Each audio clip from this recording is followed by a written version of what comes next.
show you how to cook two vegetables today. Not like you don't know how to already cook them, but maybe two different ways of cooking them. One is zucchini squash and the other is spinach. You probably know that my favorite green is kale, and I cook it often, pretty much the same way. But recently my mom came home with some baby spinach, and I'm staying with her temporarily. And I cooked it up with some garlic that my cousin grew herself, and it was really good. But it was a small bag, and Mom and I only had one small serving each, so I bought a bigger bag, and I'm going to cook it again so I can show you guys what I did. Also, because I was trying to use my cousin's garlic, I sauteed my zucchini in garlic with a little bit of canned diced tomato, and it came out really well. So I'm going to make both of those.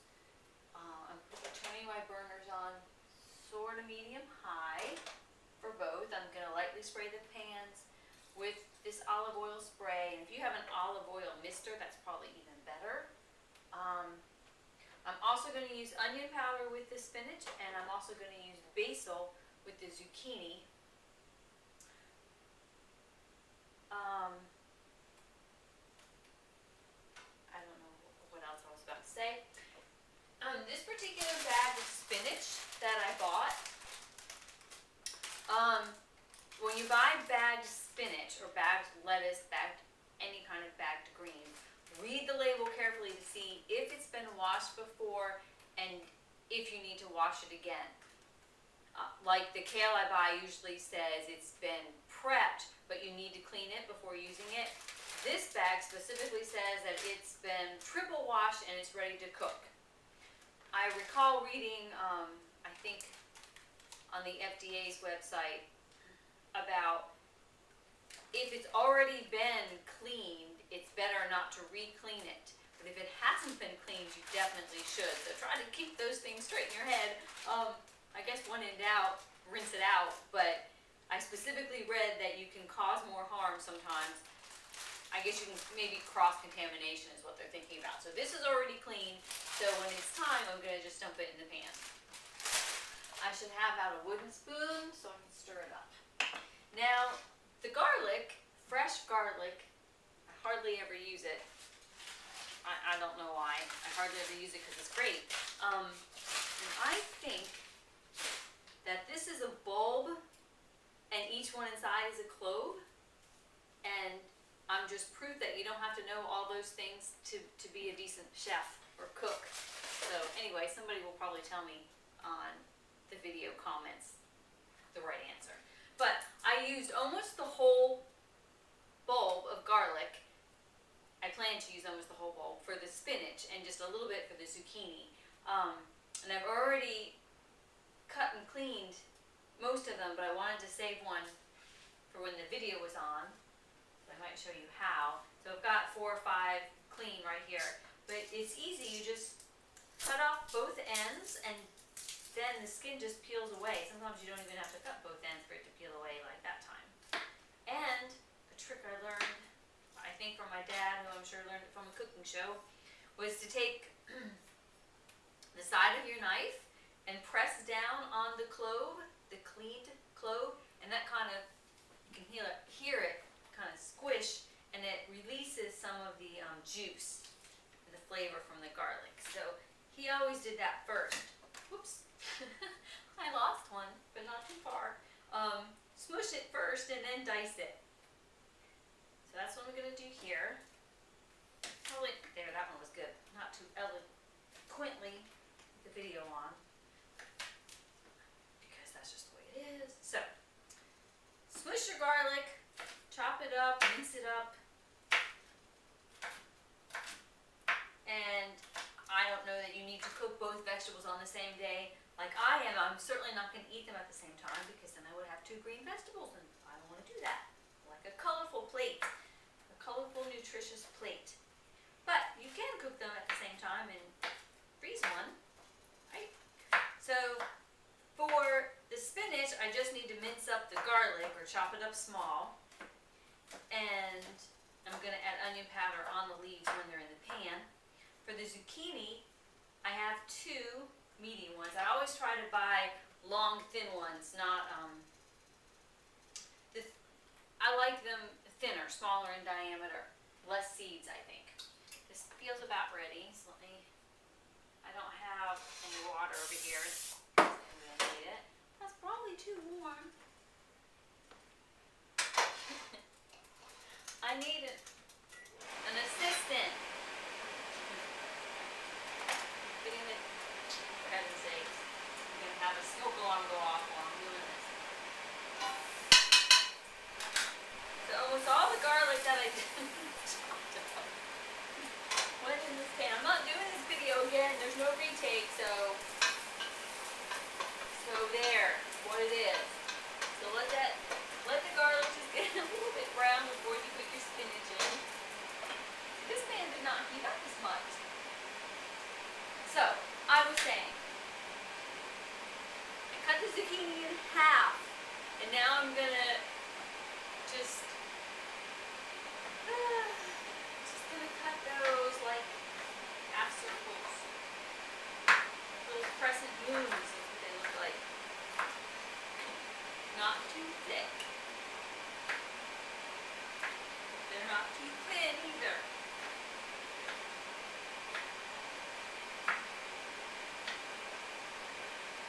Okay, the garlic that I have chopped up for my zucchini is now mixed in with the zucchini because there wasn't enough room on that cutting board. This is about ready for the spinach. I knew I should have just done one of them. Oh no! I can multitask.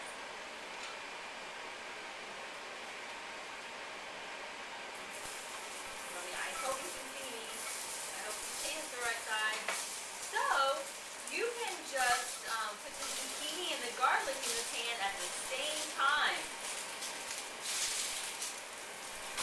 Whether you intended to or not, it'll be just fine.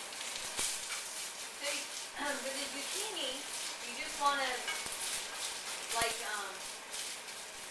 cook them a little bit on all sides, like sort of sear them, and then you're going to add some tomato.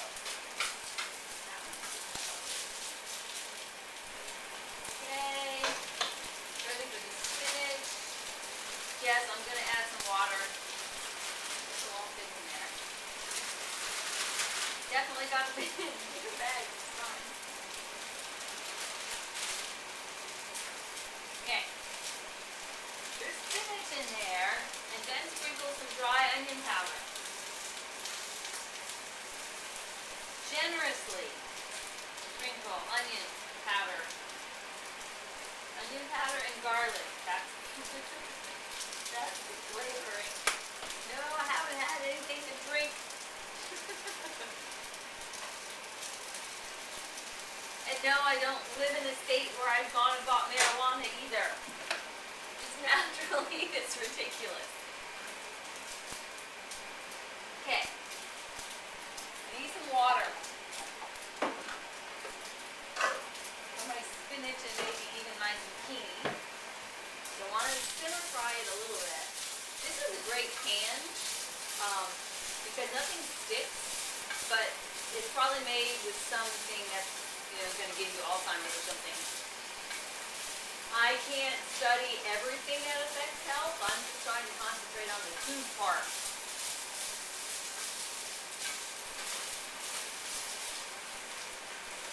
Water.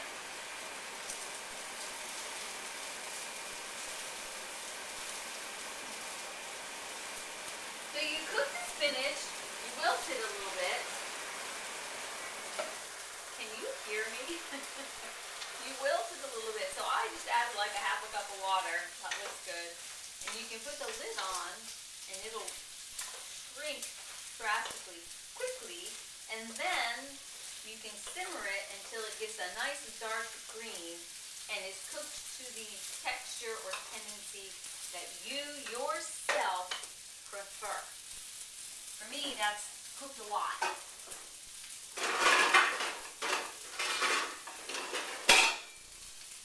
So that's that. It's on medium again. Now, ouch. So this really cool pan, the handle, probably from the 70s, this pan. So I'm just trying to get the zucchini so it gets brown a little bit on the sides. And then I'm going to add a quarter to a third of a cup of chopped tomatoes for these two smallish zucchini. Because you definitely want in your pan for it to be more zucchini than tomato. Tomato is extra.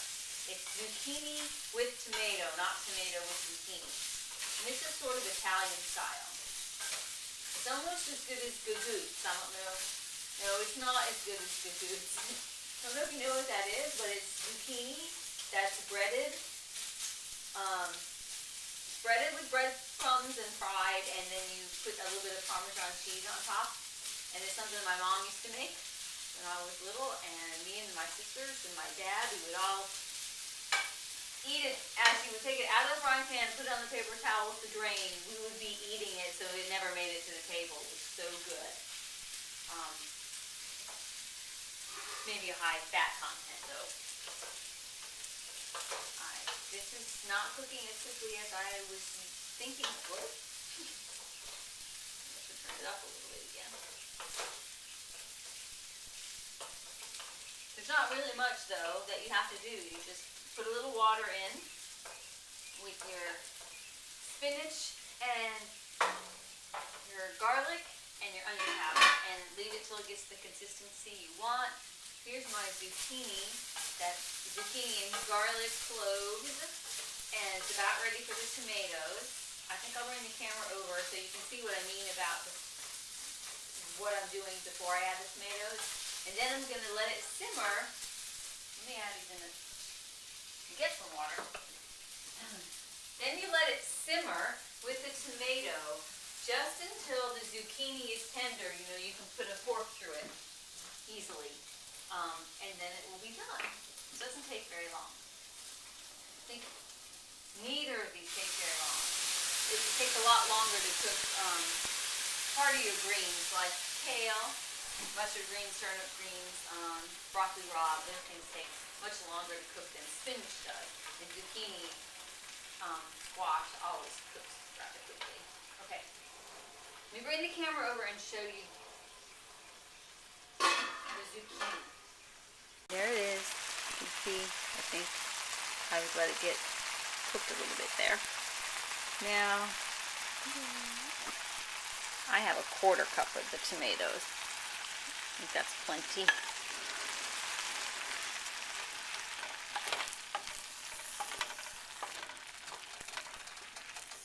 Adding color, definitely. Adding a little moisture for it to simmer in. And it's adding great nutrients, phytochemicals, antioxidants.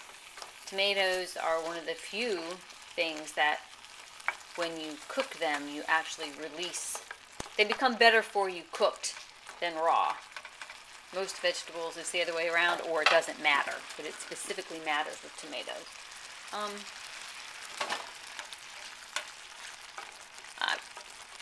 I thought about adding more tomato looking at it here, but I'm not, because sometimes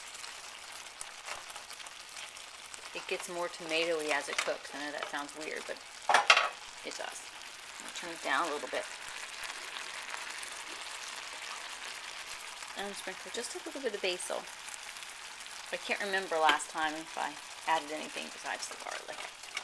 Okay, so this is going to simmer for maybe 5 or 10 minutes, just until the zucchini is tender. And if it seems too dry but you don't want to add tomatoes, then you can just add some water. Let's take a look at this spinach here.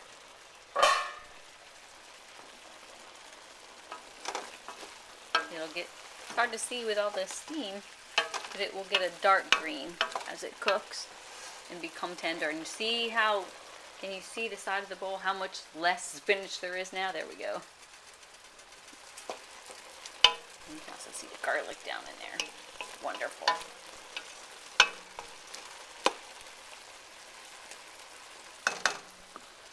Okay, I don't think you'll need to see these because they're gonna, I don't think you need to see this again. So here's the zucchini squash with tomatoes, spinach simmered with fresh garlic. And here am I encouraging you to eat these nice fresh vegetables which don't have any added sugar, no trans fatty acids, very healthy, low calorie, nutrient dense food that can help to make up your plant-based diet. I was trying not to do any preaching there. So, okay, there's that.